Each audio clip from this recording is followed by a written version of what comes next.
कहानी में दिखाता है, एक ब्लाइंड लड़की हाथ में बुके लिए घर के अंदर आते ही एक टेबल के साथ उसका टक्कर लगता है और वो लड़की गिर जाती है और सर में चोट लगने के वजह से उसको बहुत दर्द होता है। और तभी वहाँ पे एक मेड आती है जिसे वो मेडिसिन लाने को कहते हैं, तो वो मेड मेडिसिन लाने जाती है और वो लड़की धीरे धीरे से उठती है। और ये क्या, इसे शायद धुंधला सा कुछ दिखाई दे रहा हो। अरे अरे, ये लड़की तो देख पा रही है, ये तो बहुत खुशी की बात है। तो वो लड़की धीरे धीरे आगे बढ़ती है और देखते हैं कि सोफे में उसका फोन और बहुत कुछ चीजें रखे हुए हैं। तो वो उसे समेट के रखने के लिए वहाँ पे चली जाती है और अपना फोन को उठाती है और बाजू में रखे हुए कोट और शर्ट को देखने लगती है। पर ये क्या, शर्ट पे लिपस्टिक का निशान और कुछ बाल देख के उस लड़की का मन में कुछ खटकता है और वो शर्ट को स्मेल करने लगता है। ये क्या, ये तो कोई लेडीज परफ्यूम लग रहा है। उसका दिमाग में कुछ शक होने लगता है। पर वहीं पे तभी वो मेड आते हैं और उसके हाथ से वो शर्ट ले लेती है और उसको बैठा के मेडिसिन लगा देती है। और वो मेड उस लड़की को टेढ़े नजर से देखने लगती है। तो वो लड़की उस मेड से कहती है कि देखो, मैं तो अंधी हूँ, मुझे तो कुछ भी नहीं पता होता है, तो तुम्हें तो जरूर पता होगा इस घर में कौन कौन आता है। तो वो मेड अपने दुखियारी रोने लगते हैं कि मेरे घर में ऐसा कुछ हुआ है, तो मुझे उतना ज्यादा कुछ पता नहीं। वो लड़की उसे दिलासा देते हुए उसके गले लगते हैं और सब कुछ ठीक हो जाएगा ये कहते हैं। तो वो मेड वहाँ से सारे कपड़े लेके चले जाते हैं। पर ये क्या, ये तो एक नेल आर्ट है। पर ये नेल आर्ट किसका हो सकता है जो इस घर में आता जाता है। और कुछ ही देर बाद एक लड़की उसके घर पर आते हैं जिसे देख के वो लड़की चौंक जाती है। पर ये यहाँ पे क्या कर रही है।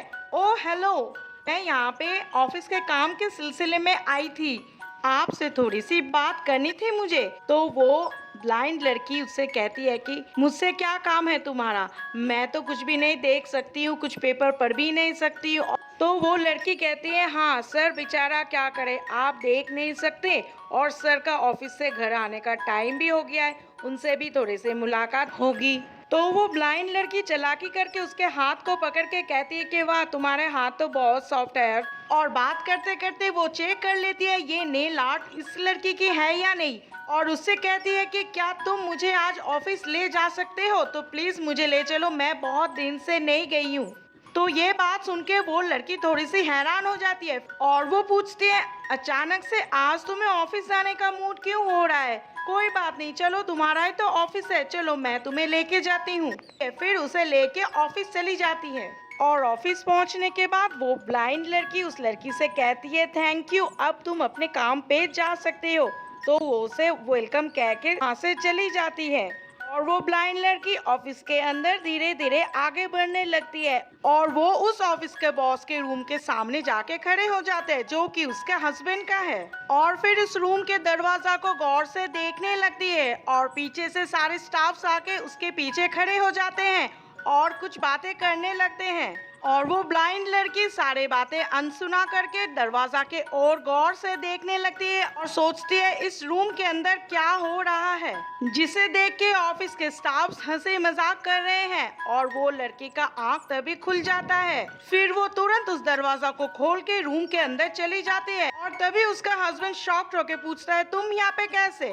तो वो लड़की उसके हस्बैंड को बहुत सारे बातें सुनाने जाती है कि बाहर से सारे स्टाफ्स आके हैप्पी बर्थडे मैडम बोल के फटाका फोड़ के सेलिब्रेट करने लगते हैं। इसे देख के वो लड़की चौंक जाती है और तभी उसके हस्बैंड विश करते हुए कहते हैं कि हमने बहुत सारे प्लान बनाए हैं तुम्हारे बर्थडे सेलिब्रेट करने के लिए। तो साइड से पर्सनल असिस्टेंट आके कहते हैं कि कैसा रहा सरप्राइज मैम। देखो, मेरी असिस्टेंट ने आज मुझे बहुत हेल्प किया है इस प्लान को सक्सेस बनाने के लिए, इसीलिए तो आज सुबह से तुमसे बातें नहीं हो पाई।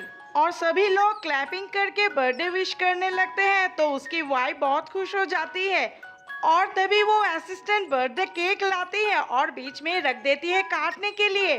पर वो ब्लाइंड लड़की की नजर उस लड़की के हाथ पर जाती है, कहीं ये लड़की तो नहीं जिसका नेल आर्ट मेरे घर पे पड़ा हुआ मुझे मिला। और जिसे देख के ये लड़की सोचती है, अरे मैम को अचानक से क्या हो गया, वो क्या देख रही है।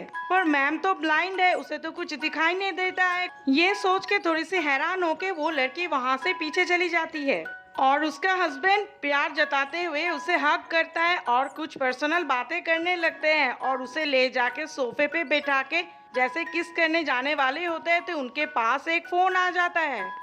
और तभी उस लड़की के नजर सामने टेबल पे पड़े हुए एक स्लिप पे पड़ती है और वो उसे उठा के एक फोटो खींच के फिर से उसी जगह पे रख देती है। तो क्या ये लड़की सच्चाई जान पाएगी? ये जानने के लिए मेरे चैनल को सब्सक्राइब कर लीजिए और उम्मीद है आपको ये कहानी पसंद आई होगी। तो पसंद आए तो लाइक शेयर और कमेंट कर दीजिएगा और नोटिफिकेशन बेल को ऑन करके रखिएगा। तब तक के लिए थैंक यू।